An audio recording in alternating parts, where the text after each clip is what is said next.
Les habíamos ofrecido hablar de la estimación de la pobreza, los datos y las aristas que hay detrás a lo presentado por el INEI. Estamos con el señor Felipe Portocarrero, Javier Portocarrero, representante de la Comisión Consultiva para la Estimación de la Pobreza. Ya le puse otro nombre, señor Portocarrero. Gracias por estar con nosotros.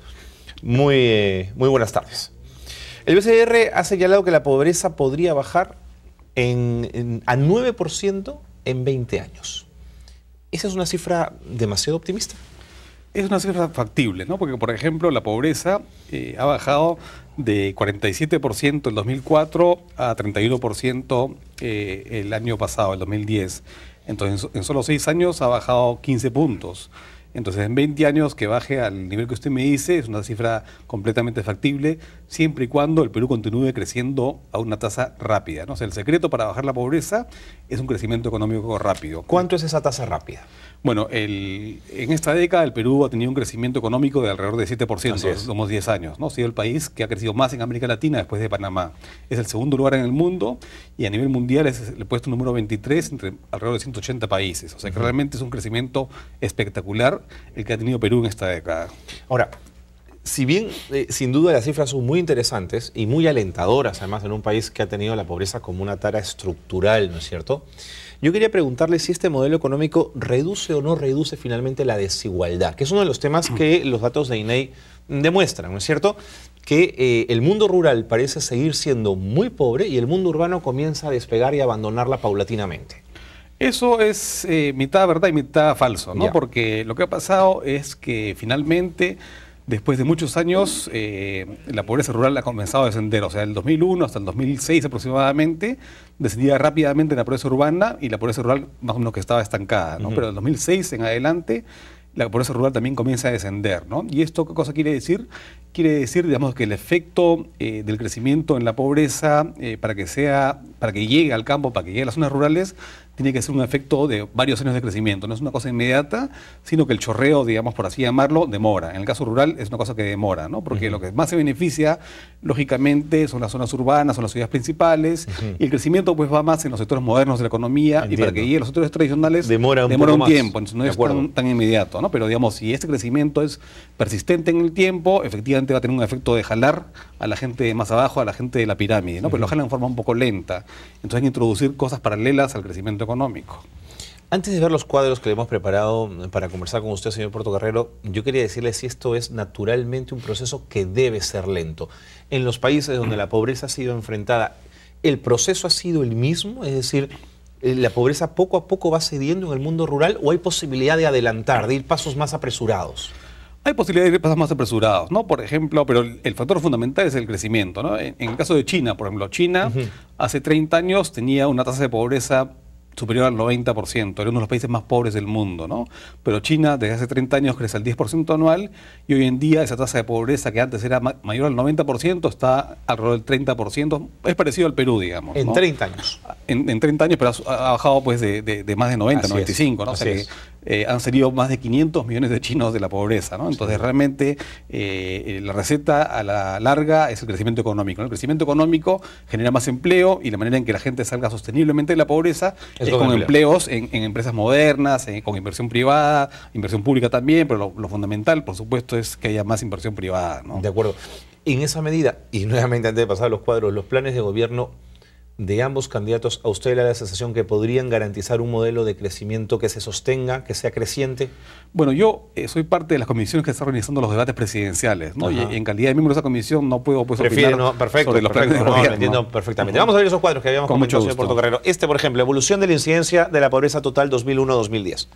Efectivamente, ¿no? Ahí uno observa la cifra espectacular que baja del 55% a el 31% en el plazo de 10 años. O sea, en una década estamos reduciendo prácticamente 24 puntos la pobreza, ¿no? Ahora, salvo el año 2004, todo parece ser un descenso muy parejo, ¿no es cierto? Correcto, y es un descenso que uno lo ve también no solamente parejo, sino acelerado, ¿no? O sea, en los últimos años el descenso es más pronunciado. a pesar de que, digamos, en realidad, si uno ve, cuando hay una cifra muy alta de pobreza, bajar un punto es más fácil que si la cifra de pobreza es más baja, ¿no? O sea, bajar de 81 a 80 es mucho más fácil que bajar de 10 a 9, ¿no? Entiendo. Entonces, a pesar de que ya la tasa está más baja, se sigue reduciendo y eso es una labor más difícil, ¿no? Pero ¿por qué se ha seguido reduciendo? Porque el crecimiento económico se ha ido acelerando, básicamente. ¿Hay explicación para ese valle del 2004? ¿Hay alguna hipótesis que se pueda manejar de por qué ese año se cayó un poquito? Bueno, ese año se cayó también en forma importante, ¿no? Del 52 al 49, digamos, 3 puntos, ¿no? No es un año en el cual se haya Pero el año siguiente subimos, ¿no? El año siguiente, ahí sí, se mantiene. Sí, pero siempre hay que recordar una cosa, ¿no? Que estas cifras vienen de encuestas, ¿no? Entonces, encuestas nacionales de hogares que encuestan a 20 o 24 mil hogares al año, ¿no? Y en el Perú hay como 7 millones de hogares, entonces siempre las encuestas tienen pues un margen de error. De acuerdo, ¿no? de acuerdo, entiendo. Gráfico siguiente, evolución de la incidencia de la pobreza extrema, que es esta pobreza estructural, la más difícil de enfrentar. Correcto. Ahí también vemos que es la reducción muy importante de 15 puntos a lo largo de la década, de prácticamente 25 a 10%. Y lo importante es que esta pobreza extrema está muy concentrada en la sierra rural. Si uno ve, por ejemplo, Lima, en Lima la pobreza extrema es menos del 1%, ¿no? Se habla de Huancavelica, Purímac. Claro, Huancavelica, Purímac, ahí son los porciones duros de la pobreza extrema.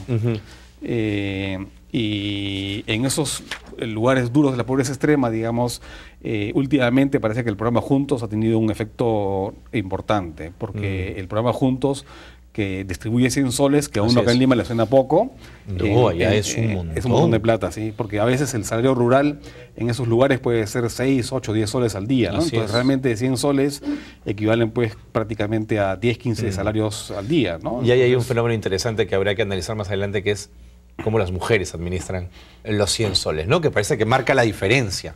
Marca enteramente la diferencia. Incluso se ha visto que, lógicamente, con 100 soles uno esperaría pues, que aumente el consumo, y especialmente si lo manejan las mujeres, que aumente el consumo en alimentación de los hijos, que aumente también la parte de útiles escolares, ese tipo de cosas, ¿no? Pero hay una cosa curiosa, un dato curioso, que incluso en las familias que han recibido Juntos, parece que el consumo de alcohol está bajando, ¿no? O sea, no pues, puedo creer, un cambio de comportamiento. O sea, ¿no? me parece que el empoderamiento que da estos 100 soles a las mujeres significa también un cambio en los patrones de vida familiar, ¿no? Y eso es muy interesante porque el alcoholismo, digamos, con este alcohol cañazo, esos alcoholes que causan pues cáncer al hígado, cirrosis, es un atentado contra el capital humano y si logramos un poco bajar eso, estamos haciendo una diferencia. De acuerdo.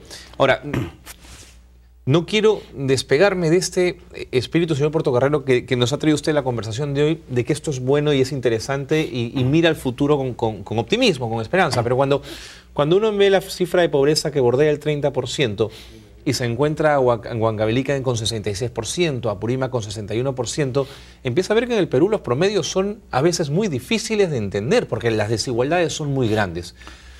Es verdad que bajan en esas regiones. Tengo aquí el dato, por ejemplo, en San Martín cae menos 13% con respecto al año 2009, en Pasco 11,8%, en Huancavelica 11%. Son datos interesantes, pero sigue siendo todavía muy alto.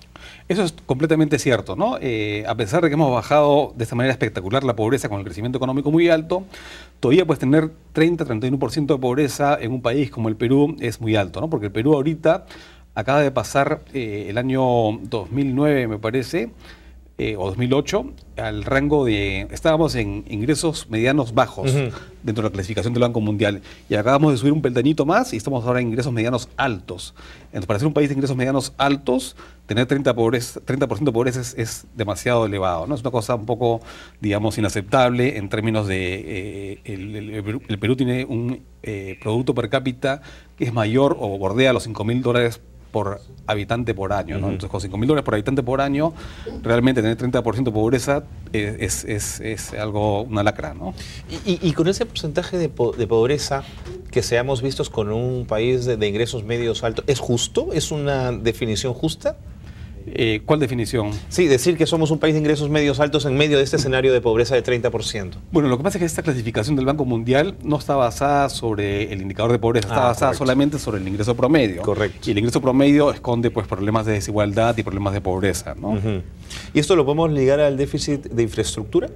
Lo podemos ligar al déficit de infraestructura, sí, porque como le decía, la pobreza extrema, la pobreza más dura, la que es más difícil de atacar, está muy concentrada en las zonas rurales, ¿no? Si uno ve la tasa de pobreza, por ejemplo, en la sierra rural, la pobreza extrema es muchísimo más alta y realmente es ahí donde está el problema más importante, ¿no? Y para atacar entonces esta pobreza, lo que hay que hacer es un conjunto de medidas interrelacionadas y básicamente es promover el desarrollo rural, ¿no? El desarrollo rural es lo que va a sacar a la gente pobre extrema que está habitando en la sierra y en la selva rural de esos niveles de carencias tan fuertes que tienen, ¿no? Porque la pobreza rural, la pobreza extrema, mejor dicho, significa que la gente tiene un ingreso que ni siquiera alcanza para comprar la canasta básica de alimentos. Entiendo. O sea, si no el ingreso total ni siquiera alcanza para la canasta de alimentos, ni qué decir de otras necesidades básicas como salud, como educación, como vivienda, ¿no? Entonces, es realmente una situación dramática y hay un círculo ahí de padres a hijos, ¿no? Padres sin educación, son pobres extremos,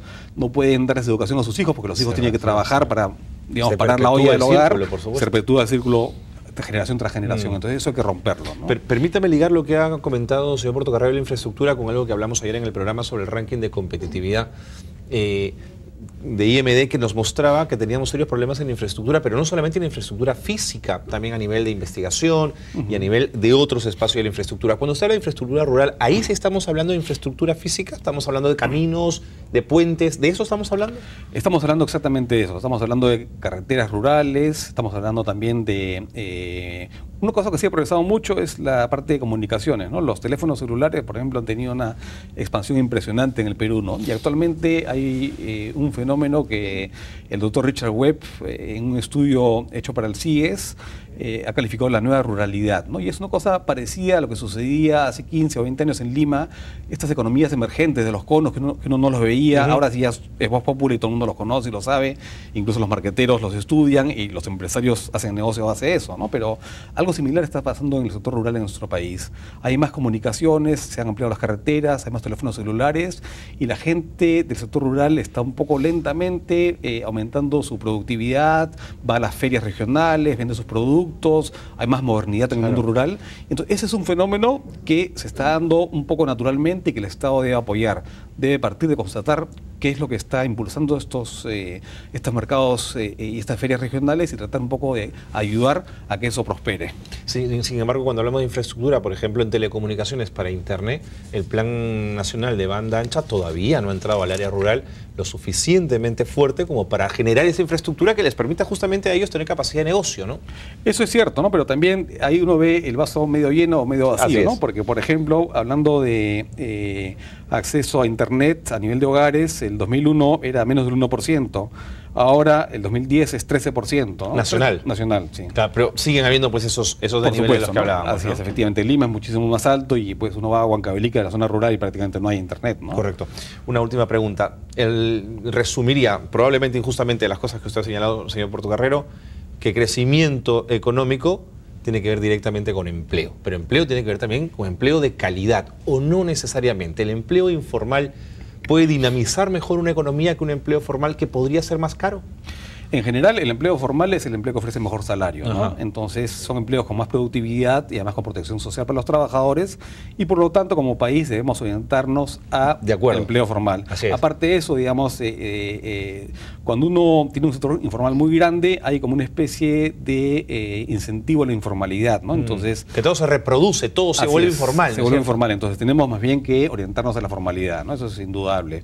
Y esa es la forma en la cual la gente va a tener protección social, va a tener una jubilación y va a tener también un nivel de productividad que le permita precisamente esos beneficios sociales. Señor Portocarrero, muchas gracias por habernos acompañado. Gracias por haber estado con nosotros. Y nuevamente 1000 disculpas por haberle cambiado el nombre. Gracias por haber estado aquí.